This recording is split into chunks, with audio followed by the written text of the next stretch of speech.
Hello friends, എല്ലാവർക്കും Android Malayali എന്ന YouTube ചാനലിലേക്ക് സ്വാഗതം. ഈ വീഡിയോയിൽ നമ്മൾ പറയാൻ പോകുന്നത്, നിങ്ങൾ കേരള വിഷൻ്റെ കണക്ഷൻ എടുക്കാൻ പോകുന്ന ആൾക്കാരാണെങ്കിൽ, അല്ലെങ്കിൽ ഏതായിക്കോട്ടെ, BSNL ആയിക്കോട്ടെ, കേരള വിഷൻ ആയിക്കോട്ടെ, റെയിൽവേ ആയിക്കോട്ടെ, ഏതൊരു കണക്ഷൻ എടുക്കുമ്പോഴും നിങ്ങൾ ജസ്റ്റ് ഒന്ന് ട്രൈ ചെയ്ത് നോക്കുക. അതായത് അവരുടെ ഓഫീസിൽ പോയി കഴിഞ്ഞാൽ നിങ്ങൾക്ക് നിങ്ങളെ ഫോൺ ഉപയോഗിച്ചിട്ട് വൈഫൈയിൽ കണക്ട് ചെയ്യാനും അതിൻ്റെ സ്പീഡ് എത്രയാണെന്ന് ചെക്ക് ചെയ്യാനും വേണ്ടി പറ്റും.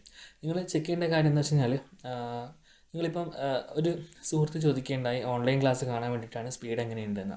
അപ്പം നിങ്ങളുടെ നാട്ടിലെ കേരള വിഷൻ ആണെങ്കിൽ നിങ്ങളുടെ നാട്ടിലെ കേബിൾ TV ഓപ്പറേറ്റർ ആരാണോ അദ്ദേഹത്തിൻ്റെ കടയിൽ പോയി കഴിഞ്ഞാൽ നിങ്ങൾക്ക് കേരള വിഷൻ്റെ നെറ്റ് അവർ കണക്ട് ചെയ്ത് തരും. നിങ്ങൾക്ക് അവിടുന്ന് ടെസ്റ്റ് അടിച്ച് നോക്കാവുന്നതാണ്. അതായത് എത്രത്തോളം സ്പീഡ് ലഭിക്കുന്നുണ്ട് തുടങ്ങിയ കാര്യങ്ങൾ. മെയിനായിട്ടും ചെക്ക് ചെയ്യേണ്ട കാര്യങ്ങൾ, നിങ്ങളിപ്പോൾ ഇപ്പം അധികം ആൾക്കാരും ഓൺലൈൻ ട്യൂഷൻ ക്ലാസ് കൊടുക്കാറുണ്ട്. അപ്പം സെപ്പറേറ്റ് ആയിട്ടായിരിക്കും അവർ ആപ്ലിക്കേഷൻ കൊടുക്കുന്നത്. ഈ സൂം മീറ്റിംഗ്, അതുപോലെ തന്നെ നമ്മുടെ ഗൂഗിളിൻ്റെ മീറ്റിംഗ് ആപ്ലിക്കേഷൻസ് അതുപോലെ തന്നെ ഒക്കെ ആണെങ്കിൽ നമുക്ക് നോർമലായിട്ട് സ്പീഡ് ലഭിക്കുന്നത് തന്നെ പറയാം. പക്ഷേങ്കിൽ അധിക എഡ്യൂക്കേഷൻ ഇൻസ്റ്റിറ്റ്യൂഷൻസും അവരുടേതായ സെപ്പറേറ്റ് ആപ്പാണ് ഉണ്ടാക്കുന്നത്. അപ്പം അത്തരം ആപ്ലിക്കേഷൻസ് ഏത് സെർവറിലാണ് ഹോസ്റ്റ് ചെയ്തിരിക്കുന്നത് നമ്മൾക്കറിയില്ല.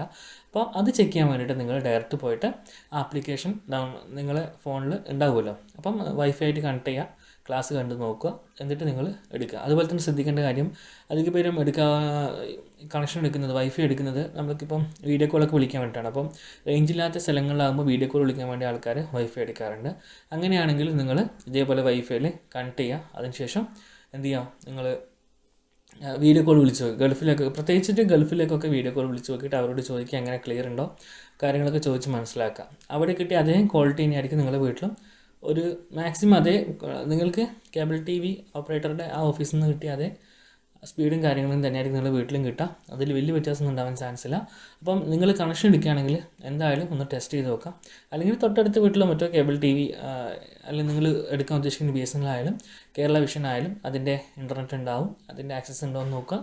അവിടെ പോയിട്ട് ടെസ്റ്റ് ചെയ്ത് നോക്കാം. പിന്നെ കുറേ ആൾക്കാർ ഇൻ്റർനെറ്റ് എടുക്കുന്നത് ഡൗൺലോഡ് ചെയ്യാൻ വേണ്ടിയിട്ടാണ്. അപ്പോൾ നിങ്ങൾ യൂട്യൂബിൽ വീഡിയോ അപ്ലോഡ് ചെയ്യാനും അതുപോലെ തന്നെ സിനിമ ഡൗൺലോഡ് ചെയ്യാനൊക്കെ ആണെങ്കിൽ അതേപോലെയുള്ള കാര്യങ്ങൾ ഉപയോഗിച്ച് ചെയ്ത് നോക്കുക. ടെലിഗ്രാം അല്ലെങ്കിൽ നിങ്ങൾ ഏതെന്നാണ് നിങ്ങൾ ഡൗൺലോഡ് ചെയ്യുന്നത് ആ ഒരു ആപ്ലിക്കേഷൻ ഉപയോഗിച്ചിട്ട് മൂവീസ് ഡൗൺലോഡ് ചെയ്ത് നോക്കുക. അതുപോലെ തന്നെ യൂട്യൂബിലേക്ക് ഒരു വീഡിയോ അപ്ലോഡ് ചെയ്ത് നോക്കുക നിങ്ങളിൽ.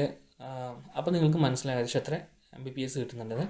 ഞാനിപ്പോൾ 3-4 വർഷത്തിലധികമായിട്ട് കേരള വിഷൻ ഉപയോഗിക്കുന്നുണ്ട്. യൂട്യൂബിൽ വീഡിയോ അപ്ലോഡ് ചെയ്യാൻ എനിക്കിപ്പം യാതൊരു കുഴപ്പമില്ല. കുറച്ചാലും മുമ്പ് വരെയൊക്കെ, അതായത് ഒരു 2-3 വർഷം മുമ്പ് വരെയൊക്കെ നമുക്ക് ചില സമയങ്ങളിൽ അപ്ലോഡ് സ്പീഡ് ഡൗൺ ആവാറുണ്ട്. ഇപ്പം അങ്ങനത്തെ യാതൊരുവിധ പ്രോബ്ലംസും കണ്ടിട്ടില്ല.